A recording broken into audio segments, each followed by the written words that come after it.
Meus irmãos, tenhamos todos um bom dia. É domingo, dia do Senhor, ainda não podemos nos aglomerar, mas graças a Deus pelas redes sociais, onde podemos falar da palavra do Senhor, pois ela não está algemada. Ela está livre para ser proclamada. Hoje, domingo, chamado de Domingo de Ramos, é o domingo que antecede a Santa Páscoa do Senhor, a chamada Páscoa cristã, onde nós comemoramos a ressurreição de nosso Senhor e Salvador Jesus Cristo. Hoje, domingo de Ramos, há uma literatura antiga do século IV, as peregrinações de uma serva de Deus do passado chamada Etéria. E lá vai relatar que em Jerusalém, no século IV, havia a procissão dos ramos, onde as pessoas pegavam folhas de palmeiras, alguns ramos, e faziam peregrinação para lembrar daquilo que Cristo fez por nós. A nossa igreja presbiteriana, igreja reformada, não tem o hábito de tais procissões, mas outras igrejas cristãs têm. A nossa igreja celebra também o Domingo de Ramos através dos cultos, expondo e explicando a palavra de Deus. Um dos textos mais lidos no Domingo de Ramos é Mateus capítulo 21, que vai relatar a entrada triunfal de Jesus em Jerusalém. Nós temos o contexto do verso 1, onde vai dizer, Mateus 21, verso 1, quando se aproximaram de Jerusalém e chegaram a Betfagé, ao Monte das Oliveiras, enviou Jesus 2 discípulos, dizendo-lhes, Jesus está próximo de Jerusalém, Jesus já está no Monte das Oliveiras e ele vai dizer algo aos seus discípulos, que está no verso de número 2 de Mateus capítulo 21. Só que antes de nós vermos esse verso, é importante nós sabermos um pouco dessa grande festa, a Páscoa. A Páscoa é a principal festa judaica. Para o judeu, a Páscoa vai simbolizar a libertação do cativeiro egípcio.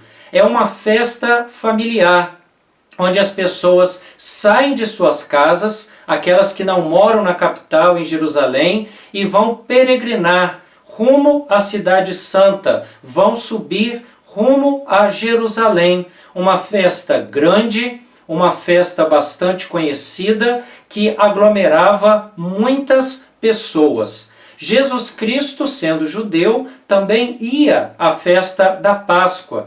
E esta festa, especialmente, aqui é narrada a partir aí de Mateus capítulo 21, nós temos uma grande expectativa pela presença de Jesus. Jesus, como peregrino, também vai em direção a Jerusalém. Antes mesmo da festa, quando as pessoas já estavam em Jerusalém, muita gente já estava lá para a purificação, João capítulo 11, o verso de número 56, nós lemos que as pessoas já se perguntavam umas às outras, que vos parece? Virá Jesus à festa?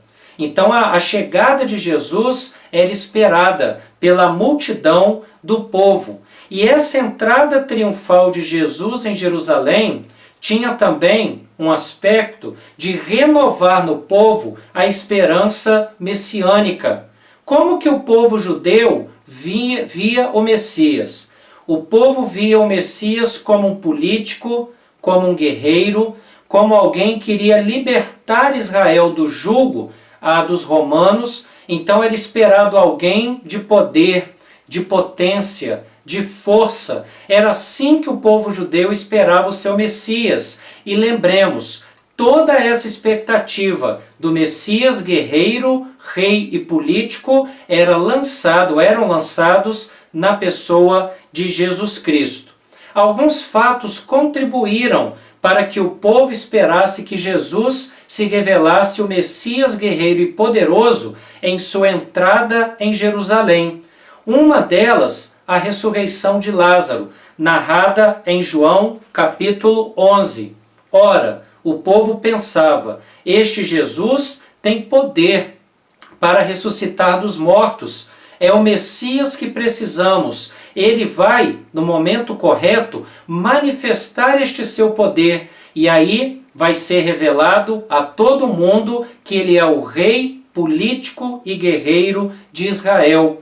Então a ressurreição de Lázaro estava muito firme na mente do povo judeu. E eles se lembravam do fato e aplicavam a Jesus. Ele é rei, ele é o Messias, guerreiro e político que vai nos libertar do jugo dos romanos. E há também uma segunda questão que fez com que o povo judeu recordasse do Messias guerreiro e aplicasse essa esperança à pessoa de Jesus. No verso 1 de Mateus 21, nós lemos que Jesus está no Monte das Oliveiras e de lá ele vai partir para Jerusalém. Se nós lermos o profeta Zacarias, nós vamos ver no capítulo 12 que é exatamente no Monte das Oliveiras que o reino messiânico seria estabelecido.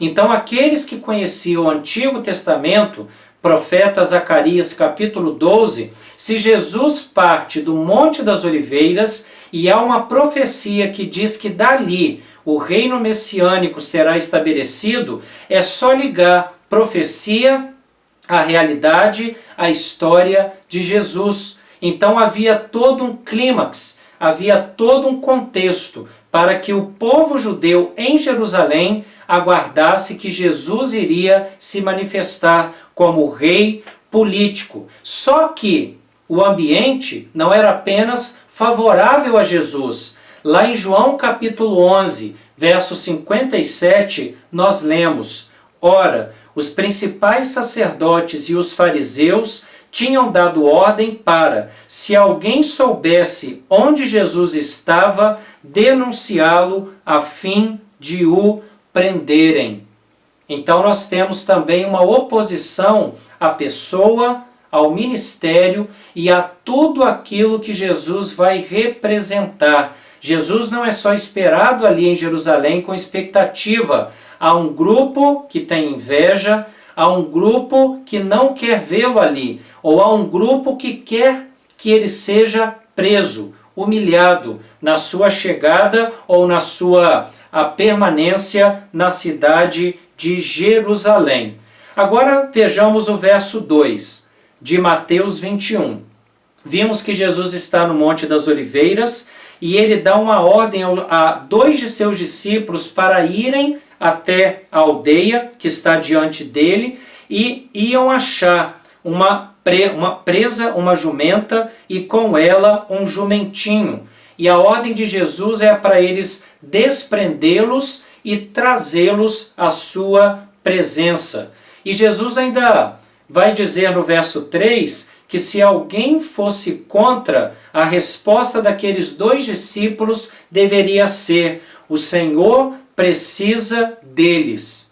Então Jesus, sendo soberano, sendo Deus, sabendo de todas as coisas, sendo onisciente, tendo ciência de tudo o que acontece, Jesus manda os 2 discípulos irem e também já lhes dá a resposta, se por acaso alguém não fosse permitir ou tendesse a não permitir que a jumenta e o jumentinho fossem retirados daquele local e conduzidos até a pessoa de Jesus Cristo. Nós vemos que os discípulos, aqueles 2, fazem isso, vão à aldeia e eles vão trazer exatamente como Jesus havia ordenado. O verso de número 7 e o verso de número 6 e o verso de número 7 afirmam: indo os discípulos e tendo feito como Jesus lhes ordenara, trouxeram a jumenta e o jumentinho, então puseram em cima deles as suas vestes e sobre elas Jesus montou. Nós vemos aqui um grande cuidado, uma grande cautela. Nós vemos que tudo vai se cumprir da maneira que Jesus vai ordenar. E depois nós vamos ler no verso de número 8, e a maior parte da multidão estendeu as suas vestes pelo caminho, e outros cortavam ramos de árvores, espalhando-os pela estrada. Quando Jesus chega até Jerusalém, Jesus vai totalmente diferente do que muitos da multidão esperavam. A multidão esperava o Messias político e guerreiro, esperava um rei que entrasse a galopes de cavalo, imponente, poderoso, majestoso, o rei poderoso que ia livrar Israel do jugo dos romanos. Mas a cena é muito contrastante. Nós vemos que Jesus entra com um jumentinho que nunca foi usado para outra coisa. Aí nós vemos a exclusividade daquele jumentinho em relação ao próprio ministério de Jesus, e nós vemos que a insegurança do jumentinho era tanta que a sua mãe, a jumenta, teve que estar do lado dele. Talvez ele entrou ali meio cambaleante, talvez entrou assustado com as pessoas gritando, mas Jesus, olha o contraste, não entra como um rei, guerreiro, vitorioso, imponente, cavalgando de forma firme no seu jumento. Jesus, pelo contrário, entra de forma humilde, entra de forma a fazer aquelas pessoas entenderem que naquele momento o seu reino não seria deste mundo. O que nós aprendemos aqui nessa história do Domingo de Ramos? Aprendemos a humildade. Jesus é Deus humilde. Jesus ali não fez manifestação desnecessária de poder. Pelo contrário, Jesus nos ensina a humildade. Quantas e quantas vezes na Escritura lemos ou entendemos pelo gesto, pelas palavras de Jesus, que Ele é Deus humilde. E a humildade que Cristo nos ensina é propagada durante toda a história da igreja.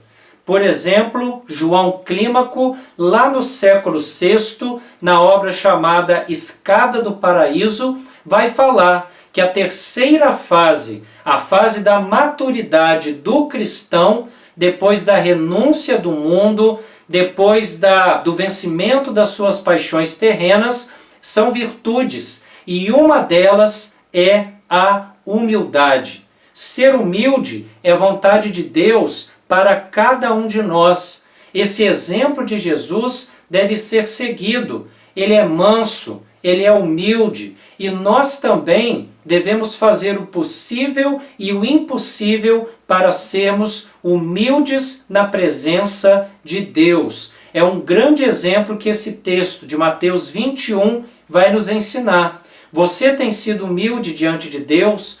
Você tem colocado a sua vontade, o seu desejo e orado, dizendo: faça-se, Senhor, a tua vontade sobre a minha vida, faça-se a tua vontade, assim na terra como nos céus? Jesus é esperado como Messias guerreiro, mas ele é humilde e prova isto entrando em humildade em um jumentinho na cidade de Jerusalém. Se ele é Deus e nos ensinou a humildade, nós devemos seguir o seu exemplo e também aceitarmos a nossa condição diante de Deus de humildade. Olhemos agora o verso de número 9. E as multidões, tanto as que o precediam como as que o seguiam, clamavam: Hosana ao filho de Davi, bendito que vem em nome do Senhor, Hosana nas maiores alturas. Nós temos aqui uma narrativa e é interessante vermos a sequência da cena. Primeiro, Mateus 21, verso de número 5, fala da profecia. Tudo que Jesus faz é cumprimento de profecia. Diz que ele é rei humilde, no verso 5. Então Jesus ensina a humildade. Depois do verso de número 7, diz que quando eles trouxeram, ainda lá no Monte das Oliveiras, o jumentinho, eles colocam as suas roupas para que o mestre tivesse um pouco mais de conforto ao montar naquele jumentinho. Depois diz que o verso 8, agora Jesus já entrando em Jerusalém, a maior parte da multidão também estende as suas vestes pelo caminho, e outros cortavam ramos de árvore, ramos de palmeiras. As palmeiras em Israel eram símbolos do nacionalismo judaico. Nós provamos isso pelo fato de que na época de Jesus havia moedas, onde havia folhas de palmeiras inscritas nestas moedas, grafadas ali, era o símbolo do nacionalismo judaico. Então, mais uma prova de que o povo, ao jogar palmeiras para Jesus entrar em Jerusalém, já que a palmeira era símbolo do nacionalismo judaico, então esperavam um Messias guerreiro, rei e também político. O verso de número 9 diz que as multidões, tanto as que o precediam como as que o seguiam, clamavam Hosana. Hosana é um termo hebraico que na cultura hebraica primeiro significa uma invocação ao Deus Todo-Poderoso. Com o passar do tempo, Hosana vira um termo símbolo de salvação, quer dizer salva. Também indica salva agora, imediatamente, dentro de um contexto de desespero daquele que precisa da salvação. E Hosana também significa a ideia do chamado salve agora. É uma ideia de uma salvação que as pessoas esperam, a salvação messiânica de Israel. E é uma expressão messiânica, que lembra que Jesus é de fato o Messias. Há uma expressão no contexto que também aponta para esta direção.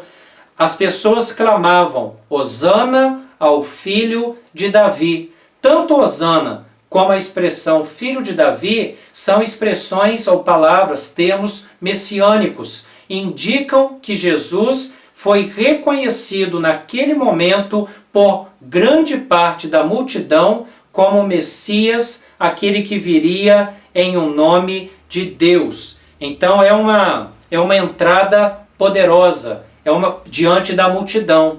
E aí nós vemos aqui no verso de número 10, e entrando ele em Jerusalém, toda a cidade se alvoroçou e perguntavam, olha a pergunta que interessante, quem é este?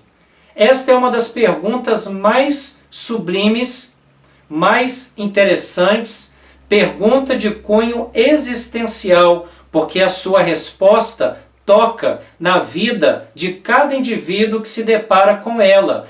Quem é este? Não é apenas aqui que esta pergunta é feita nos evangelhos, se referindo a Jesus Cristo. A identidade de Jesus é buscada por aquelas pessoas que observam seu ensino com autoridade, observam os seus milagres, observam a sua pessoa, observam a sua natureza, observam a sua realização ou as suas realizações. As pessoas, ao olharem Jesus e a sua singularidade, perguntavam, quem é este? Certa vez, Jesus acalma uma tempestade, e a reação das pessoas, em Mateus capítulo 21, verso 11, Mateus 8, verso 27, é dizer, e maravilhavam-se os homens, dizendo, quem é este, que até os ventos e o mar lhe obedecem?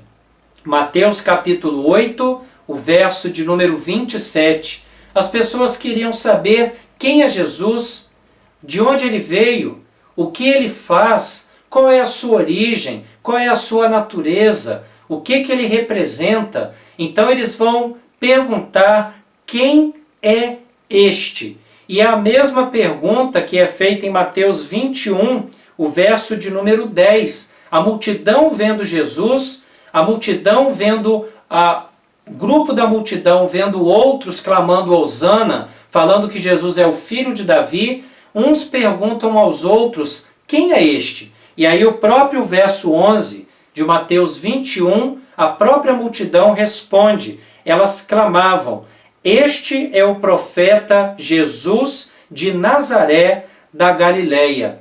E aqui nós temos grande aplicação para nós. E com ela eu encerro a minha palavra nesta manhã. Quem é Jesus para você? Quem é Jesus para a sua família? Qual é o Jesus que você, meu irmão, você, minha irmã, vive no seu dia a dia? Qual é o Jesus que você tem no coração? Qual é o conceito? Qual é a ideia que você tem de Jesus na sua mente e no seu coração? Há uma frase que diz que da maneira que você conhece a Jesus, você vive no seu viver, no seu dia a dia, no seu cotidiano. Se você tem a ideia de Jesus bíblica, que Ele é Deus, Deus Todo-Poderoso, nosso Salvador, o autor e consumador da nossa fé, o nosso galardoador, eu tenho certeza que a sua visão de mundo, a sua visão de Deus e a sua visão de você mesmo, da sua família, do seu trabalho, enfim, de toda a realidade que está ao seu redor é diferente do que se você pensar menos de Jesus do que a Bíblia fala a respeito dele. Como que Jesus é para você? O que Jesus é para você? Você tem uma caricatura de Jesus em seu coração ou você de fato crê nele? Você de fato acredita que Ele é Senhor e Salvador da tua vida? Você tem acreditado nisso? Você tem vivido que Jesus Cristo é de fato o Deus Todo-Poderoso? Você crê que Ele, na sua primeira vinda ao mundo, Ele é o Rei em humildade, que vai entrar em Jerusalém para ensinar a humildade, mas na sua volta Ele vai vir como Rei, guerreiro e poderoso, para consumar a salvação do seu povo e a condenação daqueles que não creram nele? Se você crê desta forma, parabéns, porque é do jeito que a Bíblia apresenta sobre Jesus. Meu irmão, minha irmã, o que você está esperando para crer em Jesus? O que você está esperando para ser transformado por esta fé, por esse conhecimento que vem da palavra de Deus, que fala ao nosso coração a cada dia?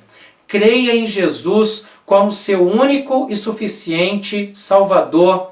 Não podemos agora ir à igreja, mas creia na sua casa. Depois leve essa fé com você para o seu quintal, para a sua rua, para o seu trabalho, futuramente para a sua igreja, quando você voltar, quando nós voltarmos ao culto presencial, tenhamos uma fé viva, transformadora. Estamos no final da segunda grande festa do calendário eclesiástico, a festa da Páscoa. Uma semana para nós meditarmos em tudo aquilo que Jesus fez, sofreu por todos nós. Que seja uma semana de boas recordações, que seja uma lembrança focada na salvação, que seja uma semana focada na libertação que Deus tem para a sua vida, para a minha vida, para a nossa vida. Libertação espiritual, libertação física, libertação de todo sentido, porque Cristo vem como bom pastor que dá a sua vida pelas ovelhas. Que história maravilhosa essa de Mateus capítulo 21. E olha que nós vimos apenas dos versos 1 a 11. Depois nós vamos ver outros versos deste capítulo. Mas que história maravilhosa! Nos ensina que Jesus tem controle de tudo, nos ensina que Jesus cumpre as profecias do Antigo Testamento, porque Ele é Deus.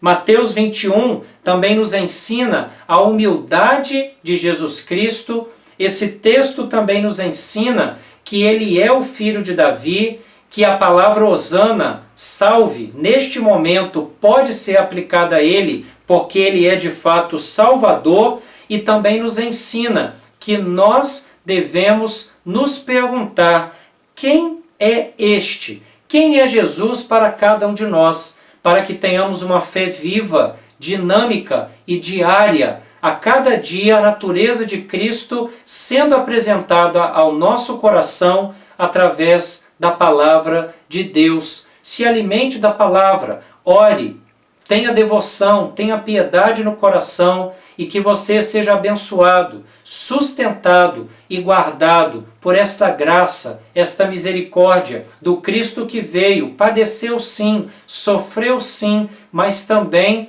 ressuscitou por todo o seu povo, por todos nós, eleitos e predestinados do Senhor.